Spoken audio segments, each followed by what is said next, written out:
আসসালামু আলাইকুম dear viewers, hopefully you are doing well at home. তো আজকে একটি গুরুত্বপূর্ণ গ্রামাটিক্যাল টপিক সেন্টেন্স কানেক্টরস আলোচনা করব। To the point, logically simplest ওয়েতে সেন্টেন্স কানেক্টরসের প্রাণগর্ভ বিস্তারিত আলোচনা থাকছে ইনশাআল্লাহ। আশা করছি আজকের ক্লাসের পরে সেন্টেন্স কানেক্টরসের যাবতীয় সমস্যার পোস্টমর্টেম হতে যাচ্ছে।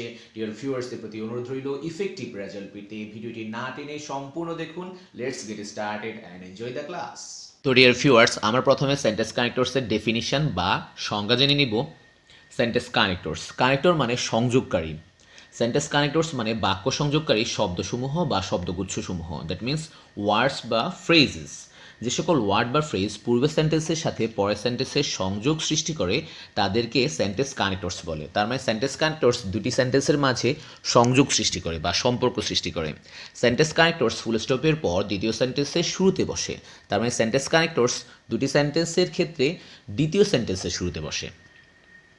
লিঙ্কার্স, আমরা জানি কতিপয় লিঙ্কার্স আছে যেগুলো সেন্টেন্স কানেক্টরস হিসেবে ব্যবহৃত হয়। সো লিঙ্কার্স সম্পর্কে আমাদের জানতে হবে। যে সকল ওয়ার্ড বা ফ্রেজ একটি সেন্টেন্সের ভিতরে বসে সেন্টেন্সের বিভিন্ন অংশকে সংযুক্ত করে তাদেরকে লিঙ্কার্স বলে। তার মানে লিঙ্কার্স সেন্টেন্সের ভিতরে যে কোনো একটি অংশে বসতে পারে। এবার আমরা এক্সাম্পলের মাধ্যমে সেন্টেন্স কানেক্টর এবং লিঙ্কার চিনে নিব। Rita red well but she didn't get GPA 5। Rita ভালোভাবে পড়েছিল কিন্তু সে জিপিএ 5 পায়নি। এখানে বাট দ্বিতীয় সেন্টেন্সের শুরুতে বসেছে, সুতরাং এটি sentence connector. Rita red well but she didn't get GPA 5। Rita ভালোভাবে পড়েছিল কিন্তু সে জিপিএ 5 পায়নি। এখানে বাট সেন্টেন্সের মাঝে বসেছে, সুতরাং বাট হলো লিঙ্কার। দো Rita red well she didn't get GPA 5। যদিও রিতা ভালোভাবে পড়েছিল, রিতা জিপিএ 5 পায়নি।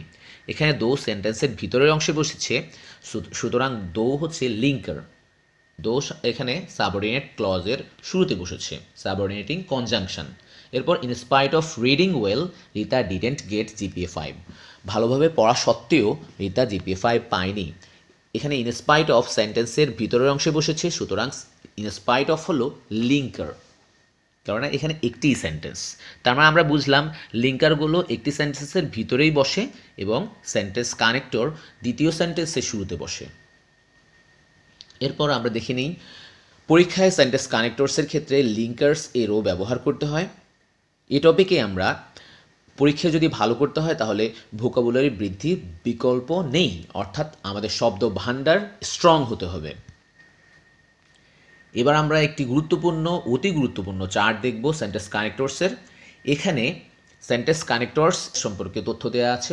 তো আমরা এই চার্টে যেগুলো আছে এগুলো খুব ভালোভাবে আমরা আয়ত্ত করে নিব। যদি ভালোভাবে আয়ত্ত করতে পারি ইনশাআল্লাহ আমাদের প্রবলেম অনেকটাই সলভড। তো এই চার্টে ঠিক পরেই আমি বিস্তারিত রুল নিয়ে আসলাম, যেটা পরবর্তীতে দেখা যাবে। তো আগে আমরা অর্থভিত্তিতে এই চার্টটি আমরা বুঝে নেওয়ার চেষ্টা করব, সাথে সাথে আমি রুলগুলো দিব। ফার্স্টলি, সেকেন্ডলি, থার্ডলি, প্রথমত, দ্বিতীয়ত, তৃতীয়ত, এগুলো ধারাবাহিকতা বোঝাতে, কাজের ধারাবাহিকতা বোঝাতে ব্যবহৃত হয়। বিসাইডস, মোর ওভার, অধিকন্তু, উপরন্তু, এটা অতিরিক্ত তথ্য দিতে এগুলো ব্যবহৃত হয়। বিকজ, অ্যাজ, সিন্স, কারণ বোঝাতে ব্যবহৃত হয়। বিকজ মানে কারণ, সিন্স, অ্যাজ মানে হচ্ছে যেহেতু, বিকজ অফ মানে কারণে, এটা সিম্পল সেন্টেন্সে কারণ বোঝাতে ব্যবহৃত হয়। ফাইনালি, অ্যাট লাস্ট মানে অবশেষে। অ্যাজ এ রেজাল্ট মানে ফলশ্রুতিতে। Finally, at last, as a result এগুলো ফলাফল বা পরিণাম বোঝাতে ব্যবহৃত হয়। ইন শর্ট, ইন ব্রিফ, সংক্ষেপে কোনো কিছু তুলে ধরতে ব্যবহৃত হয়। এগুলোর অর্থ সংক্ষেপে। অ্যাকচুয়ালি মানে সত্যিকারে, সত্যিকারে কোনো কিছু তুলে ধরতে ব্যবহৃত হয়। ইফ, আনলেস, যদি, যদি না, এই দুটি শর্ত প্রকাশে ব্যবহৃত হয়। অ্যান্ড, অ্যাজ ওয়েল অ্যাজ মানে এবং, দুটি অংশ, সমধর্মী দুটি অংশকে সংযুক্ত করতে এগুলো আমরা বসাই। But on the other hand, কিন্তু অপরপক্ষে, এগুলো বিপরীত অবস্থা তুলে ধরে। অর আদারওয়াইজ, বিকল্প অবস্থা তুলে ধরে, অর্থ হচ্ছে অথবা বা অন্যথায়। ইনফ্যাক্ট, ইনডিড, মূলত বস্তুত, এগুলো কোনো কিছুর প্রকৃত অবস্থা তুলে ধরতে ব্যবহৃত হয়। সো দেয়ারফর, সিদ্ধান্ত বোঝাতে ব্যবহৃত হয়, অর্থ হলো সুতরাং তাই। অ্যাট দ্য সেম টাইম, একই সময়ে, এই সেন্টেন্স কানেক্টরটি একই সময় দুটি কাজ হওয়ার ক্ষেত্রে ব্যবহৃত হয়। ইন স্পাইট অফ মানে তা সত্ত্বেও, সিম্পল সেন্টেন্সে বিপরীত অবস্থা তুলে ধরতে ব্যবহৃত হয়। দো, যদিও, এটি কমপ্লেক্স সেন্টেন্সে বিপরীত অবস্থা তুলে ধরে। ফর এক্সাম্পল মানে উদাহরণস্বরূপ, উদাহরণ তুলে ধরতে আমরা ব্যবহার করি। এরপর নাও, অ্যাট প্রেজেন্ট, বর্তমানে, সময়কেন্দ্রিক। সামটাইমস মাঝে মধ্যে, এটা সময়কেন্দ্রিক। অর্থ অনুসারে এগুলো ব্যবহার করব আমরা সেন্টেন্সে। ইন অর্ডার টু, ভার্ব ওয়ানের পূর্বে বসে, অর্থ হচ্ছে জন্যে। দাজ মানে এইভাবে, সিমিলারলি একইভাবে। অ্যাকর্ডিংলি তদানুসারে, ইনস্টেড পরিবর্তে, ইনস্টেড এটি নাউনের পূর্বে ব্যবহৃত হয়। আফটার এ হোয়াইল কিছুক্ষণ পরে সময়কেন্দ্রিক সারপ্রাইজিংলি বিস্ময়করভাবে হাউএভার যাই হোক দেন অতপর এটি সময়কেন্দ্রিক ইভেন এমনকি রেদার বরং এটি কোনো কিছুর এক্সট্রিম পজিশনে কোনো কিছু বর্ণনা করতে আমরা সাধারণত রেদার বসাই হোয়াইল হোয়াইল যখন সময় প্রকাশে ব্যবহৃত হয় এগুলো এইদার অর মানে যে কোনো একটি নেইদার নর মানে কোনোটিই নয় বোথ অ্যান্ড মানে উভয়ই নট অনলি বাট অলসো মানে উভয়ই এই চারটি একসাথে বলবো এই চারটি দুটি নাউনকে সংযুক্ত করার ক্ষেত্রে সাধারণত বসে যেমন either Karim or Rahim is responsible for the work Karim বা রহিম যে কোনো ব্যক্তি যে কোনো একজন কাজটির জন্য দায়ী neither Rahim nor Karim is responsible for the work Rahim বা করিম কেউই কাজটির জন্য দায়ী নয় তার মানে যে কোনো ব্যক্তি যে কোনো একজন বা যে কোনোটি বোঝাতে এইদার অর বসে কোনোজনই নয় বা কোনোটিই নয় বোঝাতে আমরা নেইদার নর বসাই এখানে মনে রাখার বিষয় যে কোনো একটি সাধারণত থাকে এইদার থাকলে অর বসাবো অর থাকলে এইদার বসাবো ঠিক একইভাবে নেইদার থাকলে নর বসাবো নর থাকলে নেইদার বসাবো এরপর বোথ অ্যান্ড মানে উভয়ই both Karim and Rahim did not do the work Karim এবং রহিম উভয়ই কাজটা করেনি not only Karim but also Rahim helped me Karim এবং রহিম উভয়ই আমাকে সাহায্য করেছিল এরপর আনডাউটেডলি মানে নিঃসন্দেহে স্পেশালি মানে বিশেষভাবে অলসো মানে আরও তো এগুলো ভালোভাবে আয়ত্ত করতে হবে এবার আমরা রুল দেখব নাম্বার 1 রুল হলো কাজের ধারাবাহিকতা বোঝাতে ফার্স্টলি সেকেন্ডলি থার্ডলি ফাইনালি বসে একেবারে শেষ কাজের ধারাবাহিকতায় আমরা ফাইনালে বসাবো এর আগে যদি দুইটি থাকে তাহলে ফার্স্টলি সেকেন্ডলি তিনটি থাকলে ফার্স্টলি সেকেন্ডলি থার্ডলি বসাবো এরপরে একেবারে শেষ ধারাবাহিক কাজের শেষ পর্যায়ে আমরা ফাইনালি বসাবো এক্সাম্পল দেখে নেই terrorism creates many problems in our society সন্ত্রাস আমাদের সমাজে অনেক সমস্যা তৈরি করে এখানে অনেক সমস্যা বলা হয়েছে এবার অনেক সমস্যা ধারাবাহিকভাবে বর্ণনা করা হচ্ছে ফার্স্টলি প্রথমত ইট ডিস্ট্রয়েস সোশ্যাল পিস এটা সামাজিক শান্তি নষ্ট করে সেকেন্ডলি দ্বিতীয়ত it hampers the free movement of the general people এটা সাধারণ লোকজনের মুক্ত চলাচলকে ব্যাহত করে বা বাধাগ্রস্ত করে তো এখানে ধারাবাহিকতা বোঝাতে ফার্স্টলি সেকেন্ডলি একেবারে শেষটার ক্ষেত্রে আমরা ফাইনালি বসাবো এরপর কোনো ব্যক্তি বা বস্তু সম্পর্কে অতিরিক্ত তথ্য দিতে আমরা বিসাইডস মোরওভার ইন এডিশন ইত্যাদি বসাই এগুলো মানে হচ্ছে অধিকন্তু উপরন্তু এক্সাম্পল দেখে নেই an ideal student always text care of his studies একজন আদর্শ ছাত্র সবসময় তার পড়াশোনার যত্ন নেয় বিসাইডস অধিকন্তু he is punctual and disciplined অধিকন্তু সে হচ্ছে পাংচুয়াল মানে নিয়মানুবর্তী অ্যান্ড ডিসিপ্লিনড এবং শৃঙ্খলাবদ্ধ তো এখানে বিসাইডস অ্যান আইডিয়াল স্টুডেন্ট সম্পর্কে অতিরিক্ত তথ্য দিচ্ছে এই সেন্টেন্সটি তাই বিসাইডস দ্বিতীয় সেন্টেন্সের শুরুতে বসেছে এরপর মন্তব্য করতে বা প্রকৃত অবস্থা তুলে ধরতে ইনফ্যাক্ট ইনডিড অ্যাকচুয়ালি ইত্যাদি বসে আমরা এক্সাম্পল দেখব water pollution has become a major crisis of today's society পানি দূষণ বর্তমান সমাজের একটা বড় সংকট হয়েছে ইনফ্যাক্ট মূলত there is almost no pure water to drink মূলত বা বস্তুত প্রায় কোনো বিশুদ্ধ পানিই নেই পান করার মতো তো এখানে বোঝা যাচ্ছে একটি মন্তব্য করছে অর্থাৎ প্রকৃত অবস্থা তুলে ধরছে দ্বিতীয় সেন্টেন্সটি তাই এখানে ইনফ্যাক্ট বসিয়েছি আমরা এরপর আমরা দেখে নেই উদাহরণ দিতে ফর এক্সাম্পল বসাই ফর ইনস্টেন্স বসাই সাচেস বসাই সাচেস মনে রাখতে হবে সেন্টেন্সের মাঝে বসে ফর এক্সাম্পল ফর ইনস্টেন্স এগুলো সেন্টেন্সের মাঝে বা শুরুতে বসতে পারে ইত্যাদি বসে তো এক্সাম্পল কি there are many human qualities of a human being একজন মানুষের অনেক মানবিক গুণাবলী আছে তো অনেক মানবিক গুণাবলী উদাহরণ দেওয়া হচ্ছে ফর এক্সাম্পল উদাহরণস্বরূপ honesty simplicity punctuality and discipline etc সততা সরলতা নিয়মানুবর্তিতা এবং শৃঙ্খলা তো এগুলো কি উদাহরণ দেওয়া হচ্ছে এগুলো হচ্ছে মানবিক গুণাবলী এজন্য আমরা এখানে ফর এক্সাম্পল বসিয়েছি সিদ্ধান্ত নিতে সো দেয়ার ফর হেন্স বসে এক্সাম্পল আমরা দেখি নেই corona is a destructive virus corona হচ্ছে ধ্বংসাত্মক একটি জীবাণু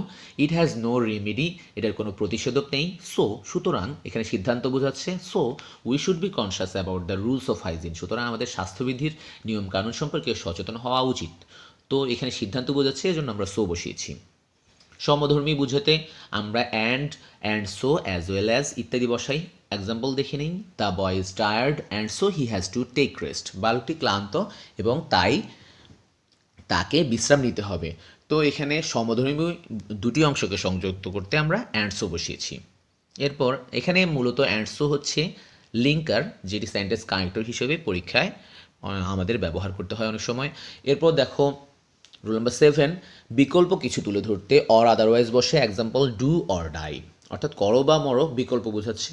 এরপর ইউ হ্যাভ টু রিড, তোমাকে পড়তে হবে, আদারওয়াইজ ইউ উইল ফেল, অন্যথায় তুমি অকৃতকার্য হবে। তো দ্বিতীয় সেন্টেন্সের শুরুতে বিকল্প বোঝাতে আদারওয়াইজ বসছে, তাহলে মনে রাখতে হবে একটি সেন্টেন্সের মাঝে বিকল্প বোঝাতে আমরা অর বসাই, আর দুটি সেন্টেন্সের ক্ষেত্রে দ্বিতীয় সেন্টেন্সের শুরুতে বিকল্প বোঝাতে আমরা আদারওয়াইজ বসাই।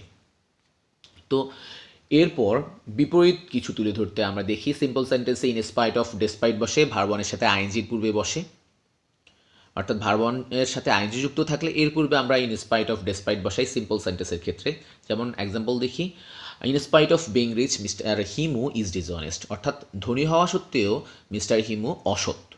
তো এখানে বোঝা যাচ্ছে একটি মাত্র এখানে মেইন ভার্ব দেওয়া আছে, অর্থাৎ ফিন্ট ভার্ব দেওয়া আছে ইজ, সো এটি সিম্পল সেন্টেন্স, তাই এখানে ভার্বের সাথে আইএনজি বিং আছে, তাই এর পূর্বে আমরা ইন স্পাইট অফ বিপরীত অবস্থা বুঝাচ্ছে, তাই আমরা ইন স্পাইট অফ বসিয়েছি। কমপ্লেক্স সেন্টেন্সে দো অল দো বসে, মানে যদিও। এক্সাম্পল দেখি আমরা, though mister Himu is rich he is dishonest, যদিও মিস্টার হিমু ধনী সে অসৎ। তো এখানে একটি সেন্টেন্সের ভিতরের অংশে দো বসিয়েছি এবং এটি কমপ্লেক্স সেন্টেন্স বোঝা যাচ্ছে, কেননা এখানে দুটি অংশে দুটি ফিনিট ভার্ব ইজ দেয়া আছে। সো এখানে এটি সাবঅর্ডিনেট ক্লজ, তাই সাবঅর্ডিনেট ক্লজের পূর্বে সাবঅর্ডিনেটিং কনজাংশন হিসেবে দো বসিয়েছি আমরা, বিপরীত অবস্থা বোঝাচ্ছে। কম্পাউন্ড সেন্টেন্সে বাট বসে, example mister Himu is rich but dishonest. এখানে পরের অংশে হি ইজ, এখানে উজ্জ্ব আছে। তো একটি সেন্টেন্সের মাঝে, অর্থাৎ কম্পাউন্ড সেন্টেন্সে আমরা মাঝখানে আমরা কি বাট বসিয়েছি বিপরীত অবস্থা তুলে ধরতে। এছাড়াও দুটি সেন্টেন্সের মাঝে বিপরীত অবস্থা তুলে ধরতে দ্বিতীয় সেন্টেন্সের শুরুতে but on the contrary, on the other hand বসাই আমরা। সবুজ কালি যে দুটো আছে এই দুটি হচ্ছে কি বড় ধরনের বিপরীত অবস্থা তুলে ধরতে আমরা বসাই, অর্থাৎ বড় ধরনের বিপরীত অবস্থা বুঝাতে ব্যবহৃত হয়। দেখো এক্সাম্পল দেখো, Rimon saved Abir from a fire accident, Rimon আবিরকে একটি অগ্নি দুর্ঘটনা থেকে বাঁচিয়েছিল। অন দ্য আদার হ্যান্ড, অপরপক্ষে Abir didn't support Rimon in his distress, Abir রিমনকে তার দুঃখ কষ্টে সমর্থন করেনি। তার মানে এখানে বড় ধরনের বিপরীত বোঝাচ্ছে, রিমন আবিরকে বাঁচিয়েছিল, পরের সেন্টেন্সে বলছে আবির রিমনকে সমর্থন করেনি। তো এখানে বড় ধরনের বিপরীত অবস্থার জন্য অন দ্য আদার হ্যান্ড আমরা বসিয়েছি। এরপর আমরা দেখছি 9 নাম্বার রুল, কারণ বোঝাচ্ছে সিম্পল সেন্টেন্সে বিকজ অফ বসাই আমরা। চেনার উপায় তো একটি মাত্র ফিনিট ভার্ব থাকে, এখানে একটি মাত্র ফিনিট ভার্ব লস্ট আছে, তো এখানে কারণ বোঝাচ্ছে তাই আমরা বিকজ অফ বসিয়েছি। বিকজ অফ হিজ করাপশন, তার দুর্নীতির কারণে mister Suman lost his job, mister Suman তার চাকরি হারিয়েছিল। এরপর দেখি কমপ্লেক্স সেন্টেন্সে সিন্স অ্যাজ বিকজ বসে, এক্সাম্পল অ্যাজ মিস্টার সুমন ওয়াজ করাপ্টেড, যেহেতু মিস্টার সুমন দুর্নীতিগ্রস্ত ছিল, হি লস্ট হিজ জব, সে তার চাকরি হারিয়েছিল। তো একই ধরনের এক্সাম্পল দিয়েই এখানেও দেখিয়েছি, রোল নাম্বার এর আগেরটাতে অর্থাৎ রোল নাম্বার 8-এও আমরা দেখেছি। তো যেহেতু মিস্টার সুমন দুর্নীতিগ্রস্ত ছিল, সে তার চাকরি হারিয়েছিল, এখানে দুটি অংশকে সংযুক্ত করতে যেহেতু বোঝাচ্ছে তাই আমরা অ্যাজ বসিয়েছি, যেহেতু অর্থ অ্যাজ বসালে পারফেক্ট হয় তাই আমরা অ্যাজ বসিয়েছি। এরপর কম্পাউন্ড সেন্টেন্সে অ্যান্ড সো বসে, example mister Suman was corrupted and so he lost his job, mister Suman দুর্নীতিগ্রস্ত ছিল এবং তাই সে তার চাকরি হারিয়েছিল। তো দুটি অংশকে সংযুক্ত করতে আমরা অ্যান্ড সো বসিয়েছি এখানে, অর্থাৎ কম্পাউন্ড সেন্টেন্সে অ্যান্ড সো বসিয়েছি। এরপরে রুল নাম্বার 10 বলছে ফলাফল বা পরিণাম বুঝতে finally at last as a result বসে, খুবই ইজি। এক্সাম্পল ইমন নেগলেক্টেড হিজ ডিউটি, ইমন তার কর্তব্যে অবহেলা করেছিল, অ্যাজ এ রেজাল্ট ফলশ্রুতিতে হি লস্ট হিজ জব, সে তার চাকরি হারিয়েছিল। তো ফলাফল বোঝাতে এখানে অ্যাজ এ রেজাল্ট বসিয়েছি। তো রুল নাম্বার 11 আমাদেরকে শর্ত প্রকাশে বলছে ইফ বা আনলেস বসাতে হবে। If you try you will gain success, যদি তুমি চেষ্টা করো তুমি সফলতা অর্জন করবে। তো এখানে অ্যাফার্মেটিভ শর্ত বোঝাচ্ছে, তাই এখানে আমরা কি ইফ বসিয়েছি। আনলেস ইউ ট্রাই, যদি না তুমি চেষ্টা করো, ইউ ওন্ট গেইন সাকসেস, তুমি সফলতা অর্জন করবে না। তো এখানে নেতিবাচক নেগেটিভ বোঝাচ্ছে, তাই আমরা আনলেস বসিয়েছি, অর্থাৎ নেগেটিভ অর্থ প্রকাশ করছে তাই আনলেস বসিয়েছি। এখানে মনে রাখতে হবে ওন্ট হচ্ছে উইল নটের সংক্ষিপ্ত রূপ। তারপর রুল নাম্বার 12 বলছে আমাদের একই সময়ে দুটি কাজ চলা বোঝাতে অ্যাট দ্য সেম টাইম বসে, খুবই easy. Example I was playing football, আমি ফুটবল খেলছিলাম, অ্যাট দ্য সেম টাইম একই সময়ে my friend was enjoying A movie, আমার বন্ধু একটি মুভি উপভোগ করছিল। রুল নাম্বার 13 বলছে আমাদের ব্যক্তি সাবজেক্ট বুঝাতে আমরা হু বসাই, ব্যক্তি অবজেক্ট কেন্দ্রিক যদি হয় তাহলে হুম বসাই, ব্যক্তি পসেসিভ কেন্দ্রিক হলে আমরা হুজ বসাই। বস্তু ধারণা বুঝাতে আমরা হোয়াট হুইচ দ্যাট বসাই, কারণ বোঝাতে আমরা হোয়াই বসাই, হোয়াই মানে কেন আমরা জানি। স্থান বোঝাতে হয়ার বসাই, হয়ার মানে কোথায়। আর যদি অ্যাসার্টিভ সেন্টেন্সে হয় তাহলে যেথায় বা যেখানে। সময় বোঝাতে আমরা হয়েন বসাই বা হোয়াইল বসাই, হয়েন হোয়াইল মানে যখন। অ্যাসার্টিভ সেন্টেন্সের ক্ষেত্রে। আর যদি ইন্টারোগেটিভ হয় তাহলে কখন হয় মানে কখন।